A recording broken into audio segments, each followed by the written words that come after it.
investigators notice is that the fin is built from a high-tech material called reinforced carbon fiber composite. Often used in racing cars and sports equipment, composites consist of layers of carbon fibers bound tightly together with resin. The A300-600 was one of the earliest civil aircraft to feature this high-strength material, and it's used in many areas of the plane. But when investigators look closely, immediately alarm bells begin to ring. There are 6 main attaching points connecting the tail to the fuselage. All 6 have given way. There has never been a plane crash caused by a composite failure, but Benson can rule nothing out. You have to imagine a force large enough to break 6 attaching points made out of one of the strongest materials in the world. 6 of these holding the vertical stabilizer on, and all of them broke. So the forces had to be just tremendous. The detail of the failure is what worries the team. Plans show how each of the 6 attaching points has 2 lugs. One made from aluminium, the other from composites, connected by a titanium bolt. The damage shows that the metal lugs and the bolts remained intact, but the composite lugs all gave way. Benson has to consider the appalling prospect that the composite material itself may be faulty. With 240 similar planes still in service and thousands more using similar technology, it would have huge implications throughout the aviation industry. There's something that the composite creators or designers missed 25 years ago that's now just starting to rear its ugly head. That's bad news for a lot of airplanes that are already flying. Proving that the carbon fiber is to blame will need hard physical evidence. Benson urgently dispatches the stabilizer to specialist labs at NASA to see if they can detect any weakness.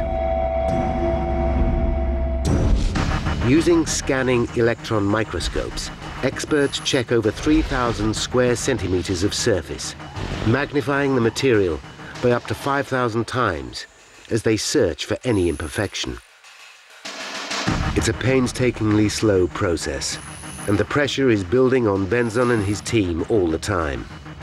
It keeps you awake at night. You've got a lot riding on these things, and the eyes of the world initially, and then later on, the eyes at least of the aviation industry are on us. The pressure is also growing on Airbus. Is the design of their aircraft at fault?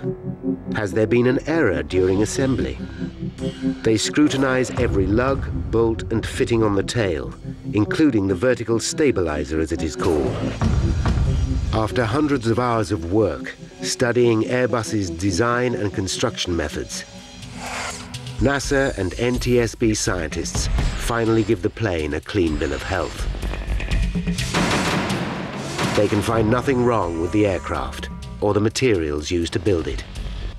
While the news is welcome, it only serves to deepen the mystery. Although we were relieved in that aspect, we knew we had a long row ahead of us because we still had no idea why the vertical stabilizer really came off.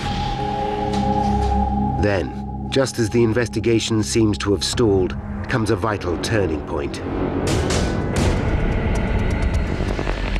Information from the damaged flight data recorder has at last been retrieved. I was very, very relieved. But no one is prepared for the startling picture that the flight data recorder will give. The focus of the entire investigation suddenly shifts from the machine to the man flying it, co-pilot Sten Molen. 83 seconds after takeoff, the recorder shows that Molen applied 5 extreme movements of the rudder, causing the plane to lurch violently from side to side. The plane slips sideways to its direction of travel, first one way and then the other. I've looked at a lot of flight data readouts in my time. I've never, ever seen that particular type of activity occur. They realized that traveling at nearly 470 kilometers per hour, the aerodynamic stresses on the 130-ton Airbus would have been extraordinary. They were virtually unprecedented to us. We were amazed. It seems as though on the fifth movement of the rudder, the entire tail fin broke off. The implication is extraordinary. Simply by manipulating the controls, the pilot broke the aircraft.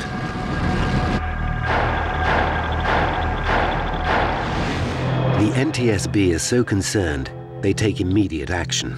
On February 8th, 2002, they issue a special warning to all pilots of this new danger.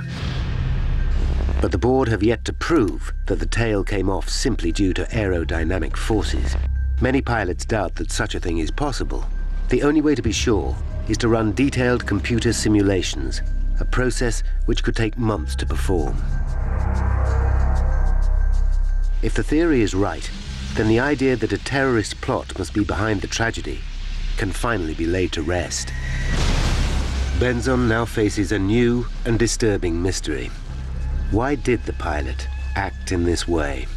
Close to uncovering the cause of the tragic crash of Flight 587. The flight data recorder shows that the co-pilot, Sten Molen, applied 5 rapid inputs to the aircraft's rudder pedals, which could have overstressed the tail fin, causing it to break off completely. Now the question is, why would he do such a thing? They listen again to the cockpit voice recorder. We're supposed to be 5 miles by the time we're airborne. One possible theory is wake turbulence. Wake turbulence is all too familiar to accident investigators. It's a region of spinning air left behind as a plane passes.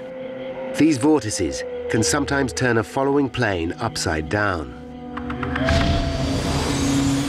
But the team quickly realized that this cannot be the cause of the crash.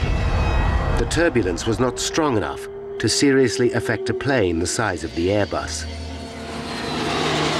The bigger the airplane, the less effect wake turbulence has on it. The A300 is a pretty big airplane. Then comes evidence which changes everything. The investigation team interview Molen's friends and colleagues, and they discover a vital piece of information. A pilot and former colleague recalls an earlier trip with Molen. During an encounter with turbulence, he used the rudder aggressively, even though there was no apparent risk to the plane.